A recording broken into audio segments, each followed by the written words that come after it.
Welcome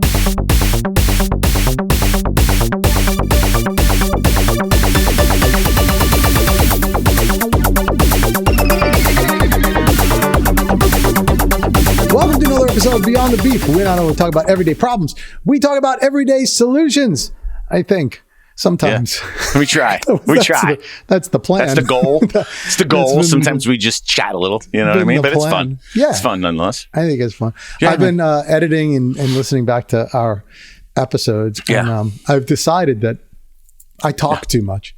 So I think we decided that a while ago when my wife called me the sidekick, right? Yeah. So I think that was part of it. So now you're seeing it a little bit more, huh? Yeah, well, I thought it was more just like because, I don't know, because she's your wife and razzing you a little bit. But. Yeah, she likes to do that too, but Well, when I edit, it shows the number of minutes per person, and it does. It's not that imbalanced. You get a little bit of but little insights there, huh? You get a little. I didn't realize you had that kind of data. Yeah, I got that data. But I got a lot to say. Is the problem? Yeah, I know you do. I do too. But I'm a little bit better of a listener. You know what I mean? You're also a good straight man. Not sure. Well, it's like whereas I'm going like crazy. Yes, I'm going nuts, and you're just like, well, this is. I don't know. It works. Yeah, but it is who I am. Yeah. However. Let's give you a chance here to yap a little because you got a lot going on there, buddy. I got a little something new hanging up behind me. I got to tell you, I got a lot of excitement today, buddy. I feel great. Like I want to rip the arms off this chair. I'm excited, and I have a positive today that I want to talk about as well. Yeah, no, I do. You got a lot to go. Well, first of all, ripping arms off of a chair is usually not a sign of positive. I get a little pumped up. Well, because one of the big things I'm excited about is football season's coming around. Right? Oh, yeah. And I'm a little bit more into football than footsie. You know what I'm saying? Like I throw a football as opposed to put a cool football on my face. Yeah. I actually throw it, have a good time, watch some football, eat some wings, maybe have a couple cocktails. By the way, I could throw it too. Yeah, you can throw it. All right. I'm sure you can. Yep. But it's awesome. Like football season for me, like not only does my son play football, so that's awesome to watch on Friday nights, right? And then I'm into college football, but not as much as I'm into the NFL. I think people kind of go one or the other, right? Some people are like die-hard college football fans, and I do like college football, but not as much as the NFL. So I'm a die-hard Raiders fan, as you can probably see above me. Yeah. I mean, I've been to games in Oakland and Kansas City. Do we have to see this the whole season, by the way, or maybe it depends on how well they do. It depends. I mean, I'll always be a fan. I'll never back away, but I may just be less boisterous if they're embarrassing me or something. But I identify with it, and so part of the fun is like my son plays Friday nights, and that's awesome. Right? I love watching him play. He's a defensive end, and he's doing really well. And then we have Sundays, which basically the entire Sunday is lost, right? I think it's beautiful. I love the season. I could sit there all day long and watch football. And my son loves to watch it with me, so we bond over it. We get mad at, we throw things because the innovators haven't been great lately, but I feel them coming. Every year I say that. You'll watch football like the whole day? The entire day. Bob, the entire day. So I get the package, the NFL package. Oh yeah, man. That's what I do on Sundays. So So when a Sunday starts up, it's basically I get up in the morning and I start like seeing who's playing and who may be sitting out and who's rested, and I do a little bit of research. I play on, I do some fantasy leagues too. So that helps for some of my excitement. So you die hard. I guess I didn't know that you were this crazy about it. I'm crazy about football. You're like one of those real I'm crazy about it. I'm crazy about it. So I'll go all day. And sometimes, the Raiders are at home. It's because they're in Vegas. So it's like 4:00. So I'll catch a 1:00 game. If they're on the East Coast or on on different time zone, I'll start at 1:00. But then I go all the way until like the evening games because there's an 8:00 game. So really it starts at like 12. and it goes through the evening. Usually, or at least it used to be when I first got married, my wife loved Sundays too, right? So she would make wings and we do all this sort of. Now she's kind of like, I'm going to go get my nails done, So she'll leave. She's like, oh, what's football? Yeah. It's all you guys ever talk about is football. And I'm like, well, yeah, it's fun. So it's not just me loving it so much. It's me loving it, and my son loves it. And so it's a bonding thing. It's bonding. Do you have other like manly men come over and watch it with you guys? I have men come over, and maybe they're considered manly. I mean, I sometimes have dudes come over. We'll hang out, watch the game. Sometimes guys are like, for sure. That's for sure. Yeah. Yeah, but it's not always that. Like you're very stereotypical. But yes, like it does get a little aggressive at times. Kind of stuff. See, here's the thing. Like most people would say, oh, if the Raiders are playing like a local team, like the Giants or something, like you get all your Giants friends over and you watch and you do whatever. I don't like that. No. You know what I mean? Like, I don't want to watch with anybody on the opposing team. I don't want to hear their crap. I don't want them to, clap. Like, I'm already pissed off enough when something bad happens or the other team does something. I don't need this guy chirping in my ear, Yeah. So I'll have some people over and, do whatever and watch football, or sometimes we'll go out, but usually it's because I get the ticket and we pay for every game. You sort of watch them all and you do. It's a bit of an investment of time and money. But it's great, man. I took my kids when they were young. God, I want to say maybe like 8 years ago, about 8 years ago, was the first Raiders game that they went to. We went down to Baltimore and went and saw them play the Ravens. It was a great game, ended great. Raiders won, and it just, my kids were like, big thing. Like, oh my God, they were. Even my daughter's a big Raiders fan as well. She's in Virginia. But I have questions though. There's lots of questions. So yeah, man. Because this is not my world. Yeah, sports in general, and well, that's not completely true. I'm a big hockey fan. You're a hockey fan. Yeah, that's right. Islanders are like that's my team. Like, I'm not quite that crazy about it. Like, but I'm a huge Islanders fan. Okay, but that's not. It's not about me. It's about you. Oh no! Today it's about you too. Come on, man. Because I really want to know these answers. So first of all, you say you watch football all day Sunday. Like, if you're not watching the Raiders, who's your next? You just like flip to any channel? Or has it got to be something associated with the Raiders? Like, what is it that makes you want to watch another game? It's a good question. So fantasy football is a driver a lot of times. So depending on who my players are that could be on different teams, that could be a driver as to what game I'm watching, because I want this guy to score a touchdown, or I want this guy to get rushing yards or passing yards or whatever I got going on. So that's a big driver. I'll also look at other teams in the AFC West, which is the Raiders division. And as we all know, any football fan knows, the Chiefs have been killing it lately, as much as I hate to say that. But I'll pray for them to lose or watch those games and hope that the other team wins. They're in the AFC West with the Raiders. Yeah, it's the Raiders, the Broncos, the Chiefs, and the Chargers. Well, by the way, this was going to be another question I had but I didn't want to sound stupid. But I thought that it was AFC and NFC, and that says AFL behind you. Why? Oh, because they were one of the original teams in the AFL. So don't let that confuse you of the current day. This when was the leagues came together, but they were part of the original AFL. But they do call it AFC and NFC, right? I knew at least that much. It's AFC and NFC. Okay. This was when Al Davis was one of the big starters of the AFL league as a whole, and he was the owner of the Raiders for many, many years. His son, Mark Davis, owns the team now. But he was a big sort of pioneer of the AFL, American Football League. And when they came together to make they came together with the other leagues to make the NFL, which was the AFC and the NFC. So that's what. So when you had a reaction to my Star Trek thing, you're like, what kind of person? This is exactly similar, how I feel. Same thing. It's like, okay. It's like, why is any of that something that I'm equally fascinated, and impressed, right? Like because it's not a world that I would ever be interested in enough to know that kind of, but anybody who can recite things like that is like, wow, so that's pretty cool. It's interesting because I was very young. My oldest brother, Larry, was a big Raiders fan, right? Yeah. He's 7 years older than me. I'm the youngest of four boys. So when I was growing up, I saw him as a Raiders fan. Right. So, I was born in 75, late 70s. The Raiders were great, right? John Madden, coach of the Raiders, right? All those things were happening. He was a Raider? Yeah. So he was the Raiders coach. He was the Raiders coach, and that's what he got known for. He was one of the best coaches ever. Movies coming out, by the way. Nicolas Cage is apparently playing him in a movie that's coming out. It's really? pretty right? Doesn't it sound weird? It does sound, but he's a good actor, so I like his stuff. I like his stuff. But they won at that point. I mean, they haven't won a Super Bowl in quite some time, right? Yeah. But they had great players. They had Madden, then they wound up having Jim Plunkett that was winning some Super Bowls. They had some great coaches. So I fell in love with him because my brother was a fan. He was my oldest brother, so I fell in love with him at a very young age. Yeah, so that's how I got to the Raiders. But how did he get? Why did the he Raiders love were just him? known to be sort of a gritty, at that point in time, like a gritty, hard-hitting, rough and tumble football team. Like they were just hardcore, right? There were no rules. They were using stick 'em. They were hitting people that they should, and the rules were different in football back then, right? Like you could hit a quarterback back then, and you can't really do it now.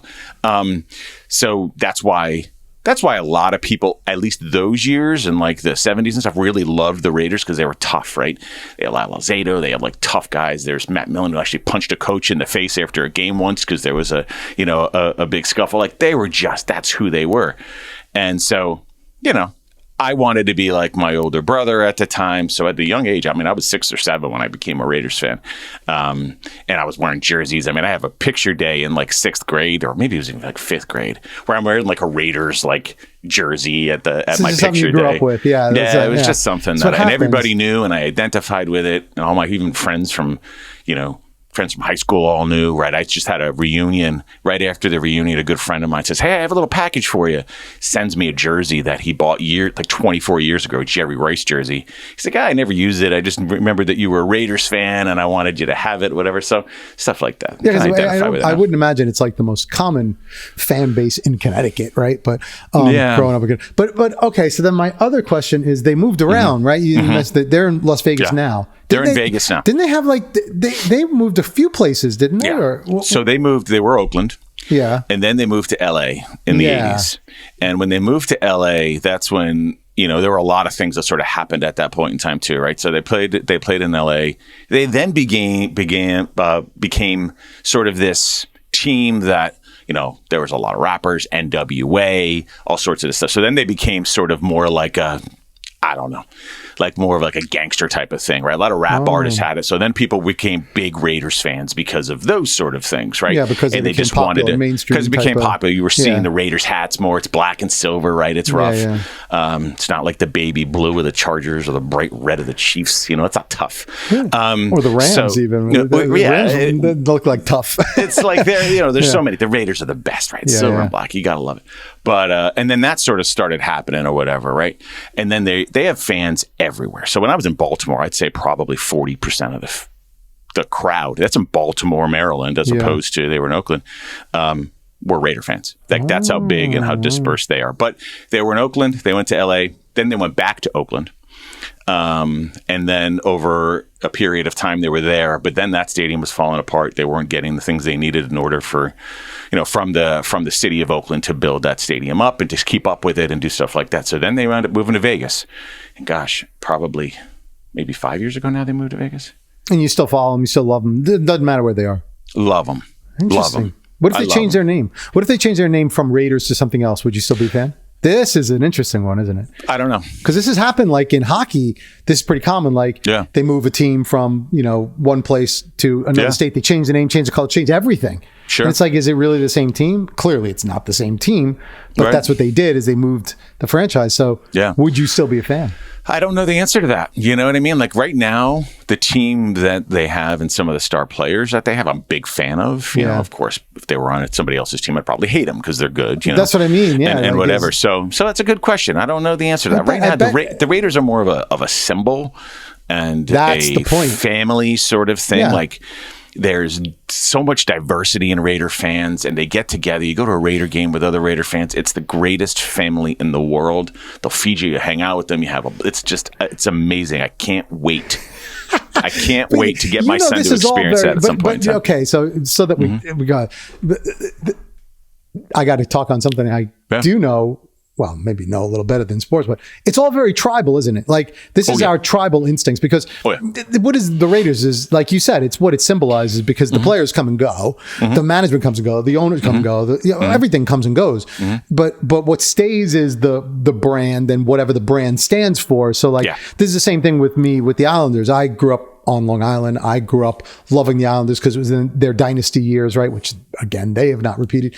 But that was like my childhood. It was who I was. And all the people that were Islander fans, like were friends of mine and we were a family and we hated Ranger fans and like everything it stood for. And I carried that because it's like, that's my tribe, you know, it's so totally interesting. Tribal. Like that's what we are. We are so geared towards that. But this is the same thing when you get into politics, right? It's like, I'm a Democrat. The Democrat Party has changed completely what it stands for. The Republican Party has changed completely what it stands for. But once a person brands themselves that, right, it's like, that's my tribe. That's it. That's my tribe. That's what I have to stand up for. It's like for sure. Very natural, I guess, but it's also can be dangerous, can it? I mean, it's like an interesting thing. Yeah. So I thought you were a football fan because of Taylor Swift. I figured that, you know, she was, you know, drawing you in. I couldn't. So I didn't.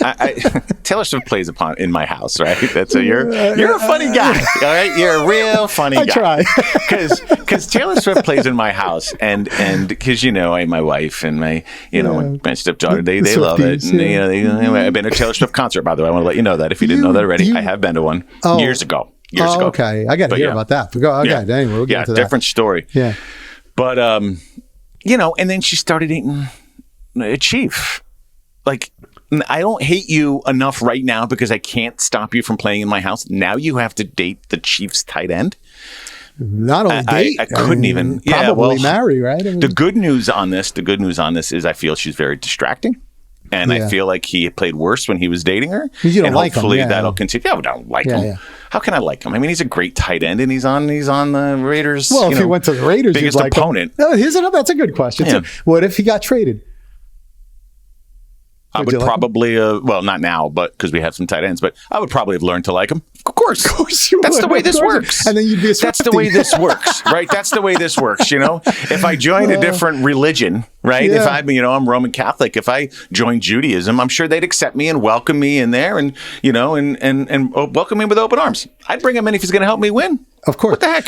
But it may take a little while. I may, you know, because I really don't like him, but it may take me a little while, but of course, if he's going to help us win and do well, but it is harder. Like I remember, you know, I can't remember at what point, but you know, if a Ranger got traded to the Islanders, which has happened, it's I don't like them as much. It's weird. It's weird, right? It's this weird like that. It's not supposed to be. I can't like them. I almost can't. Right? But until touchdown, you know, or goal or whatever it may be, right? Hey, you remember? It's interesting. Well, you were probably a little young for this.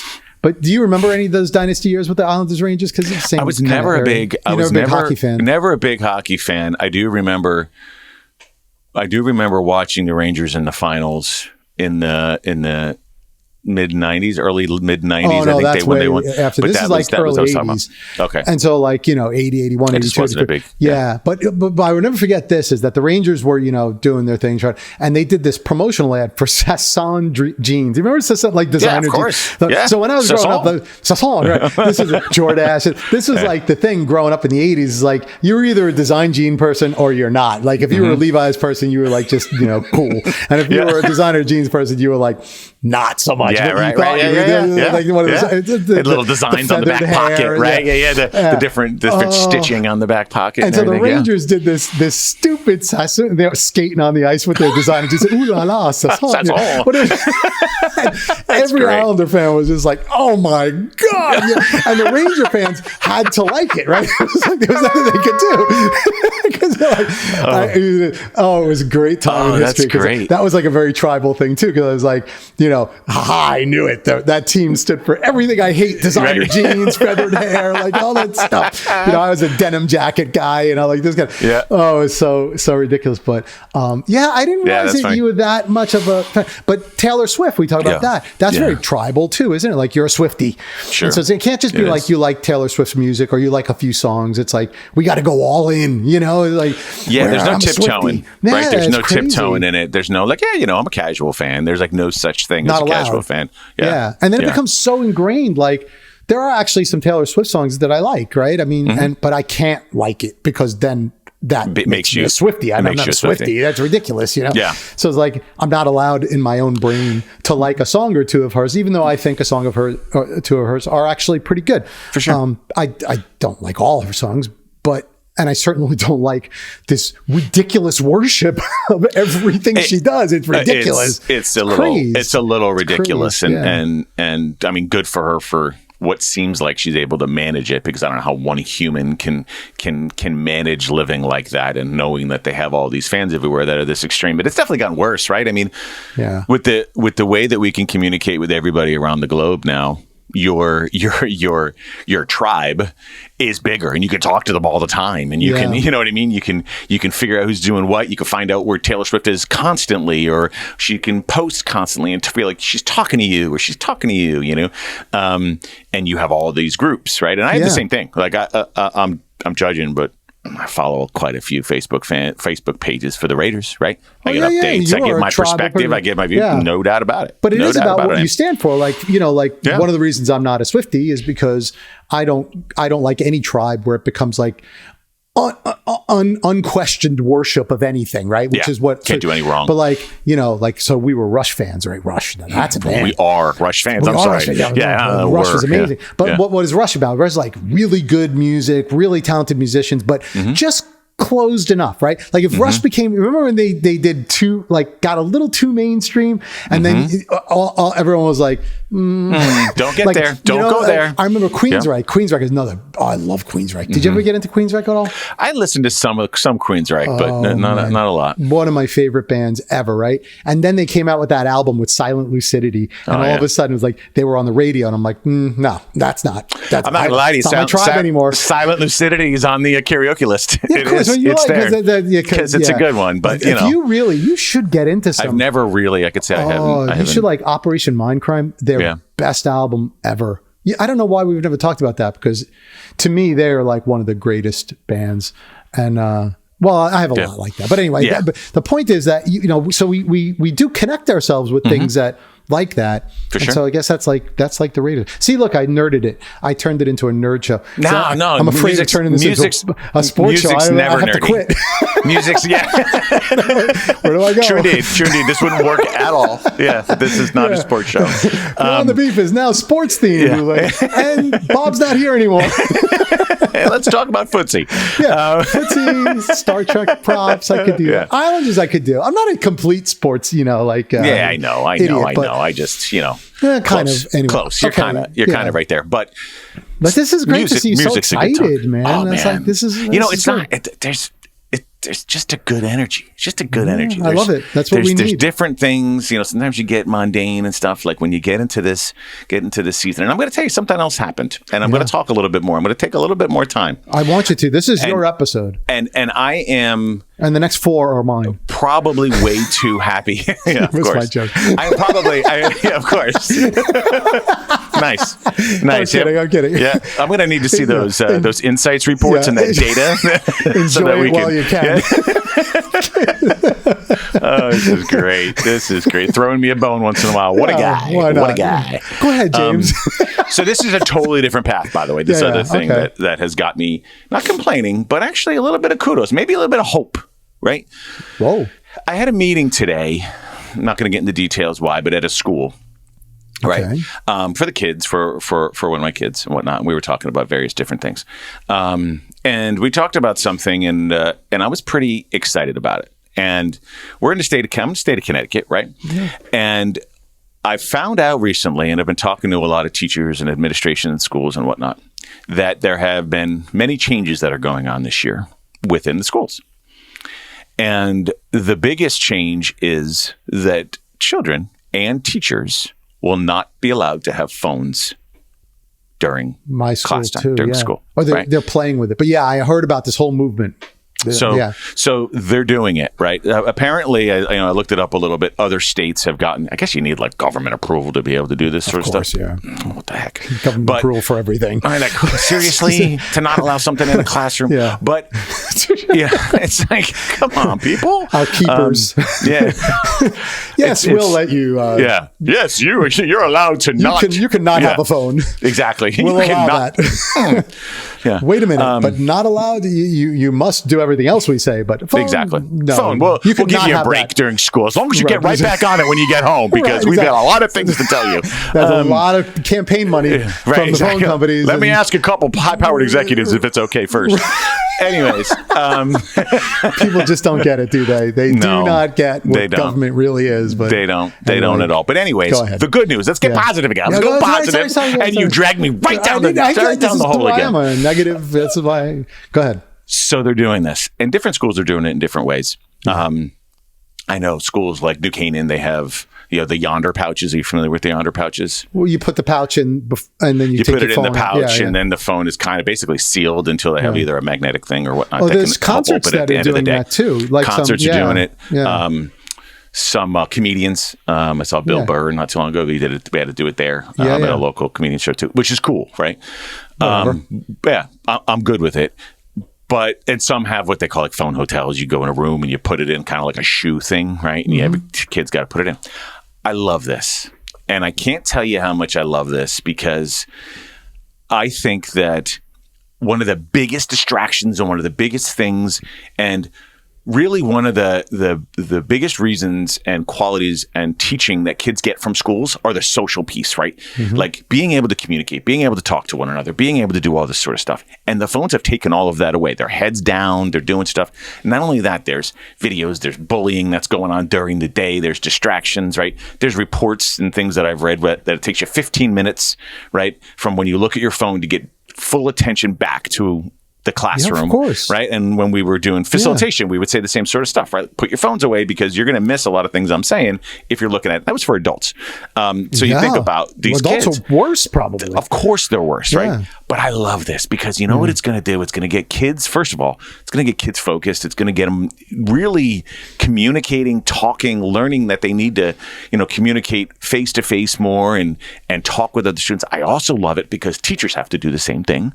So watch how that goes, by the way. This is what's going to kill it. And the part that really has me excited is the parents of the kids are going to lose their mind.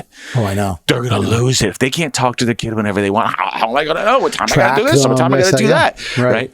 So I'm exactly like, hi, honey, how's your day going? How's your day going? Can I drop off your bag here? Can I do this and that? I don't know. How about we start planning again? How about we teach kids that you can't talk to your parents during the day? And if there's an emergency, there's a phone in the room still that the office can call for X, Y, and Z, right? So I am so excited to see how this goes. I think it's going to be a total S show for the first couple of months. I think it's going to be a disaster. Because I think it's so great. I think mostly, I hate to say this, but I'll just say this.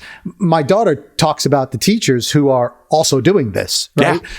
She has a study period where the teacher's supposed to help the kids do the study. No, the teacher's on the phone, and the kids are like, okay, I guess you're on the phone. So, and I'm not saying all teachers are like that, but plenty of them are. And that I chaperoned a trip not too long ago, and believe me, the teachers, the parents, they were all on the phone. They're supposed to be watching the kids. Yeah. And I'm like, I put my phone away. I'm not trying to say I'm amazing or anything, but that was my job, is to watch the kids. I was watching the kids. They were on the phones. And I'm like, it's the adults. I think that's going to be the problem, Let's face it, right? We have an addiction problem. It's an addiction. That's what it is. Right.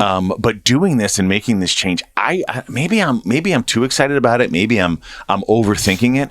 But I think it takes some control back too. Like, control your classroom, take control back of the school so that you can focus back again on what's important. It's the social aspect, it's the focus, it's getting kids prepared and planning and all of these things.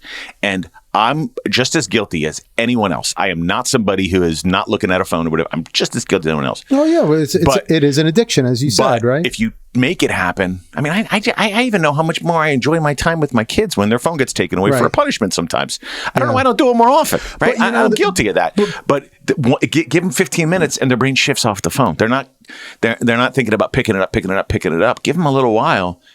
And they'll forget about it for a while. Else. Right. They'll do something else, and they'll do things that are more productive. Well, the problem, I would say, that we have is we are addictive personnel. Humans get addicted and obsessed with things, right? And so capitalist companies sell us on those addictions. This is nothing new. I mean, the cigarette companies, the alcohol companies, food companies. I was watching this interview. There's great stuff coming out now about how food and pharma have taken over and made us completely unhealthy. And there's some great stuff coming out about that. But one of the interesting things that I heard, there's an author of a book, I think it's called Good Energy, if I'm not mistaken, just making the rounds. But one of the interesting things that she had said was that the food companies were kind of an offshoot of the tobacco companies. So when the tobacco companies became more regulated, the food companies the tobacco companies started buying up the food companies.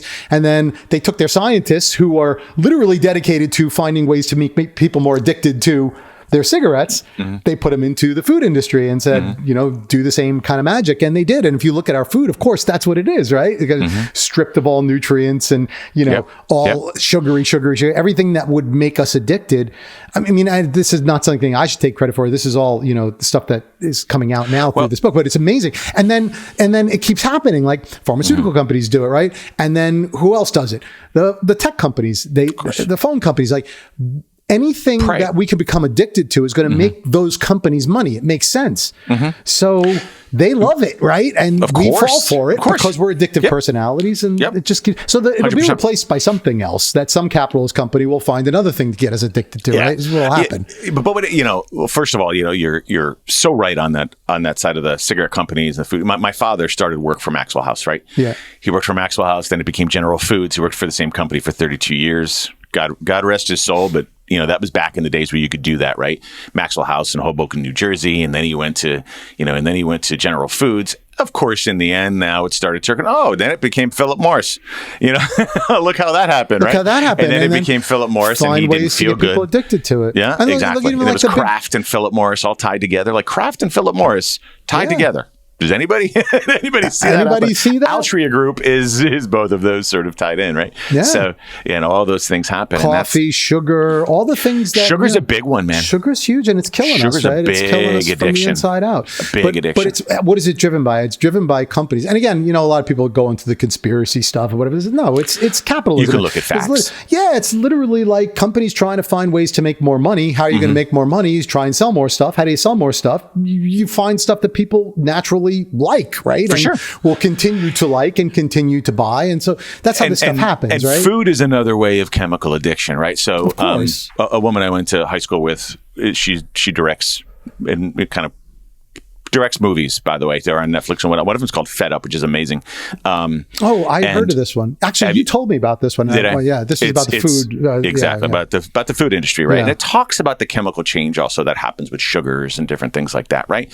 Like we have these foods out there now that are, no sugar or low fat and this and that, but they're putting so many chemicals in it to still make them sweet or to still make them taste good that our obesity problem isn't getting any better, people. It's getting worse. Every health problem in the country is getting worse. Are we not looking at the results here? Everything's getting worse. And it's like, and this is the problem I have, though. Like, yes, I can fault companies for doing that, but that's our system, right? Is companies try and make more money, people try and make more money, they're going to do that however they can. Fine. Sure. But once you see the detrimental effects that it has, here's where the problem comes in. Those companies, because they've done their job, right, have become so unbelievably powerful that now they can lobby and control the government regulations and things of that nature. And then things that should be removed, like all this cell phone stuff, like this ridiculous sugar stuff, like all these other addictive things, they'll never get removed because those companies now, in their interests, in their best interests, are saying, hey, we're going to make sure that we support politicians that don't take those things away. Y, and it just spirals and spirals and spirals. It's like, so like the child problem we see. These kids, I mean, look, when we were kids, we were outside all the time. We were doing stuff. We were creating stuff. We were building stuff. We were riding our bikes. We were healthy. We were thin. We were fit. We were look at the result of cell phones and sugar and all these other addictive things. The kids are inside. They never see daylight. They're obese. They have no activity. They're not creating anything. At some point you would look at that and say, there's a problem. We need to reverse it. And yet you can't, because the companies that are making money off of that are like, well, it's not so bad. You're 1,000% right. Now, they did have Twinkies when we were kids, so they did have some bad foods, right? It was there. There's no doubt. It wasn't all, there was still stuff there. But the reason why I love this change in school, and I don't know, like I said, maybe I'm thinking too much about it. Maybe I'm too excited about it. Maybe I'm overdoing it. I don't know. But, when I was young, I used to play Nintendo all the time. right? Yeah. And it was the original Nintendo, stuff like that. And I had a thing called, we had a joke going around called Nintendo time, because like you'd play and you'd be on it for 2 hours and you wouldn't even realize it was 2 hours. Like 2 hours with like, what about like this, right? You're like, oh my God, Nintendo time. Like, oh my God, I can't believe I've been sitting here for 2 hours, for 3 hours. It goes quick, right? Because you're playing games, you're doing whatever, you're active.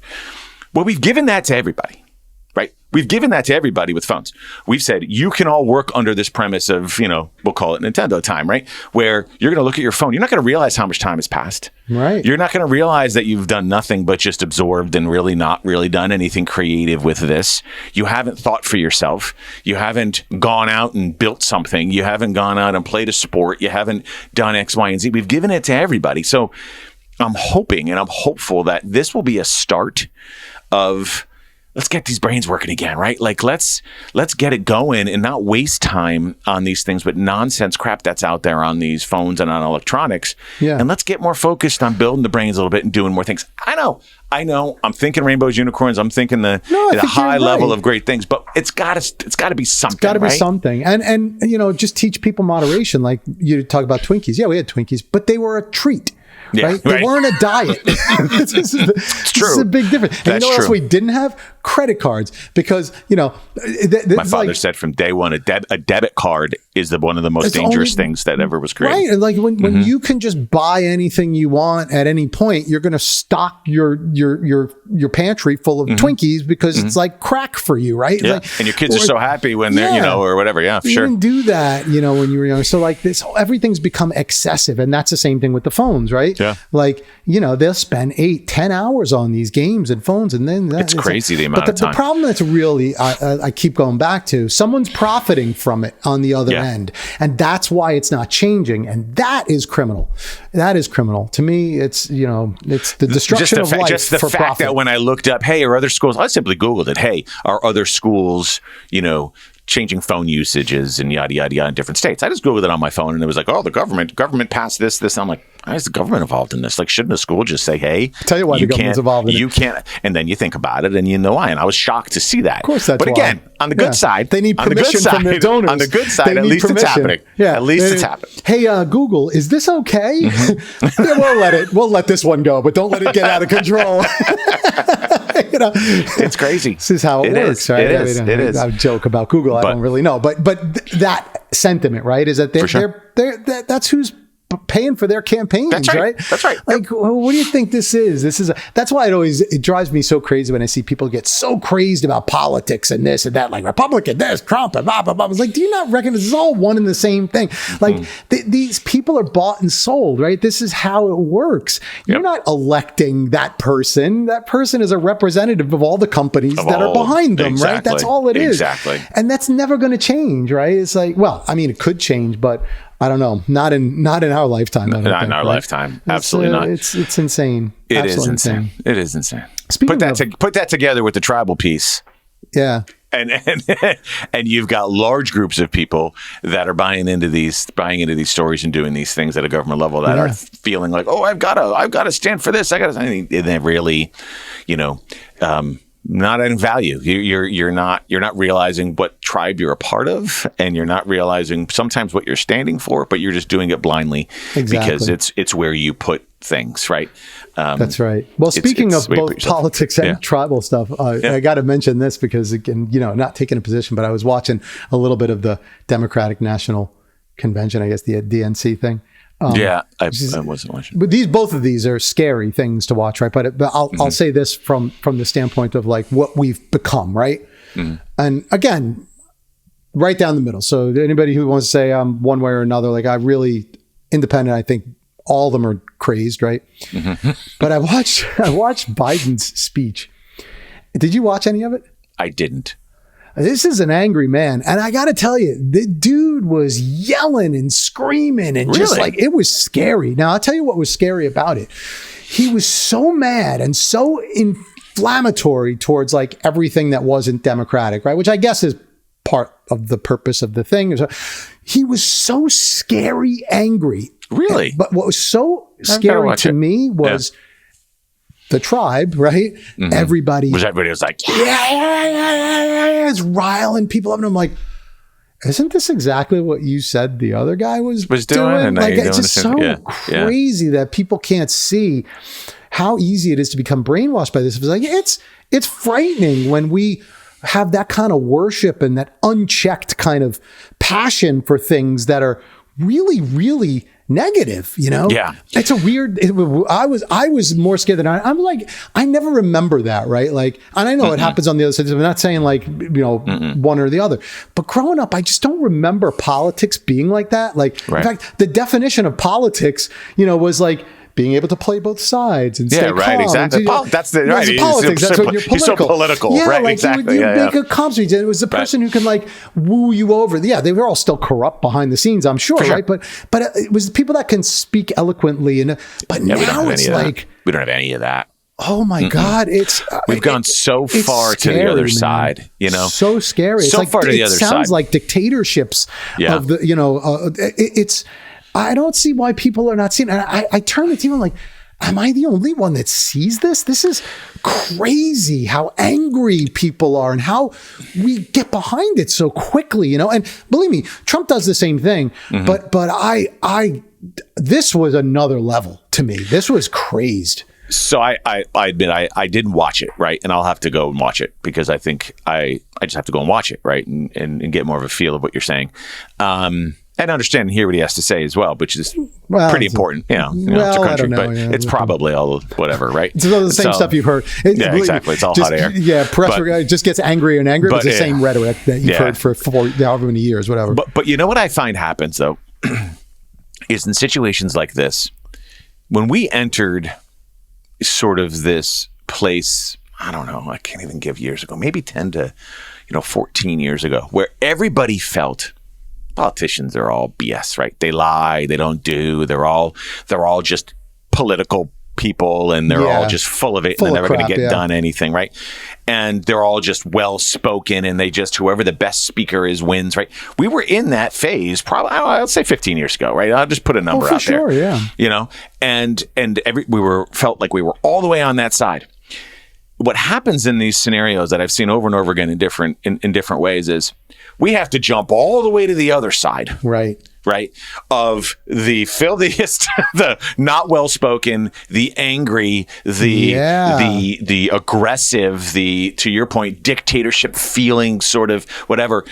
And go, we don't want to support that person that just speaks well. So I want that no matter what happens, right? Yeah. This guy got in trouble for this minor little things because we expected X. This guy can do anything we want because we want him to be human. We want him to be like us and we want it to go out. Yeah, just like me. I'm mad, so we want him to do it. Yeah, I don't care about skeletons in closet. I don't care about bad decisions. I don't care this and this.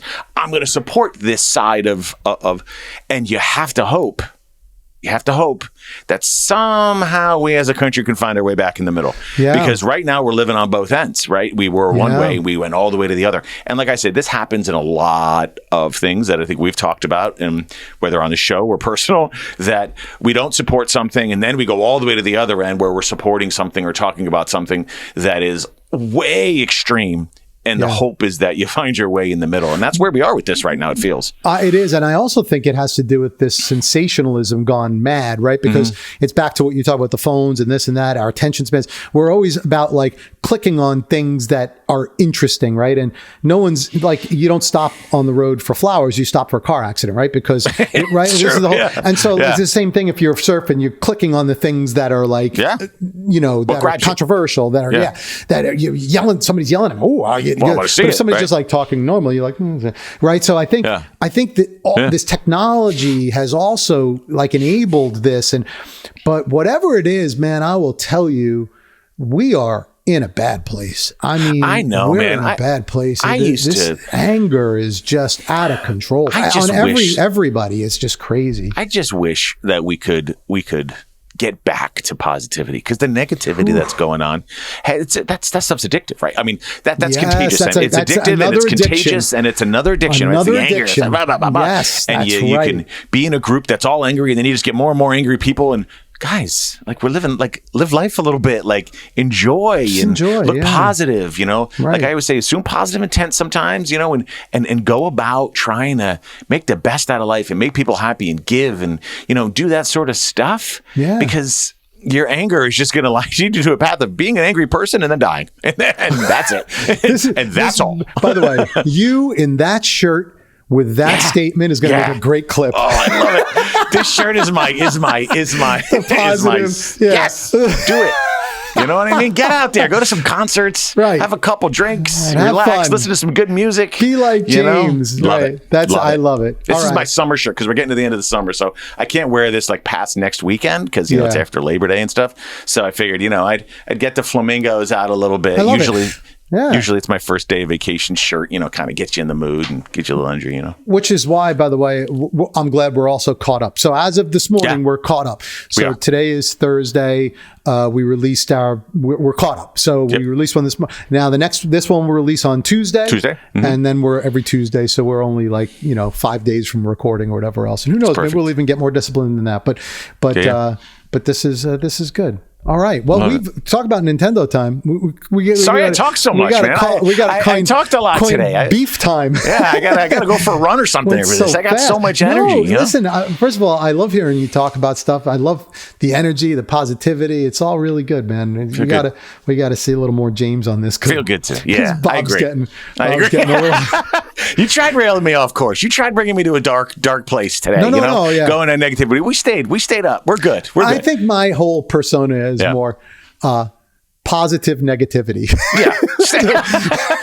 You're positive that there's negativity out there? Is that what you mean? I'm trying to make light of the negative stuff, but there's negative stuff to talk about. Yeah. But it's the truth, right? I mean, it's all good. We have to, we can sit here and complain all day long, but at the end of the day, be grateful for what you got, make change if you can. Be educated, and just go out there. Stop blindly following. Stop blindly following everything. I mean, that's solution, right? I mean, tribal things are normal, right? Look at the Raiders. Look at we are tribal. We are going to look for our tribe and everything. But you know what? It's got to stop at blind loyalty. It's got to stop at blind loyalty because if all of a sudden the Raiders started standing for something that was really negative, you should move away. I would change my approach. Right? I would exactly. No matter what. And I think that's what we have to think about as well. Like, don't continue to question your tribe, right? Yeah, that's a good, healthy thing to do. 100%. And realize that part of your tribe is probably driven by corporate interests who are trying to make you addicted to stuff. So question that too. Question it. Yeah. Question it. And know that when you're a part of a tribe, you're seen it as from others as part of that tribe, right? Yes. Like I love being identified as a Raiders fan. That's who I am. I love it. What it stands for is, are things that I believe that are great, right? Yeah. Some people view the Raiders as differently than I do, but I know how I view them, and that's that, right? Yeah. And if you're following a tribe, no matter what it is, political or whatever else, know what it stands for before you just blindly follow. That's it. And know that it doesn't always stay what it used to stand for. Yeah, exactly. That's true, right? Tribes change. Exactly. Yep. For sure. They do change. They do change. Right all right. Well, good luck with football season coming up. I'm sure we'll talk about this. We'll keep updates, buddy. We'll keep updates. You don't worry about it. Oh, I can't wait. Anyway. I'm going to get you into football. I'm going to get you into football. That's a whole different maybe on a fantasy football team or something. I don't even really have a team, by the way. I mean, I guess I kind of like the Dolphins a little bit, but only because of the colors. Yeah. The colors? I like the colors. I do. Because they're similar to the Islanders? Like, is that? No, I like aqua and orange. I think they're beautiful colors. Okay. Yeah, there. Anyway. All right. Well, before I embarrass myself anymore, thank you again. Thank you again for joining us on another episode. Hope you enjoyed it. Share, tell your friends, comment. It's growing slow, but it's growing little by little. We're going to keep it going. And who cares anyway? But enjoy. Right. I hope you enjoyed it. And while you're doing all that stuff, we will see you back here on another episode of Beyond the Beef. Thanks for joining, everyone. Thanks, guys.